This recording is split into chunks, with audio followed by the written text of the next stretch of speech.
The first sutra says, Atha yoganusasanam. Now, here begins the discipline of yoga.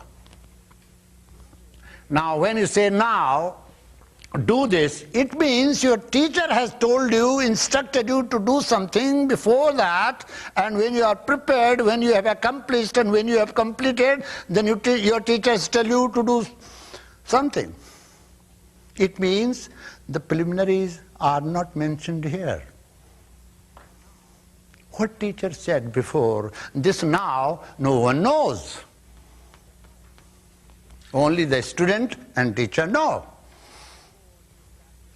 So there are preliminaries before you practice this science, yoga science. You have to accomplish, you have to practice those preliminaries, then you will understand the aphorisms.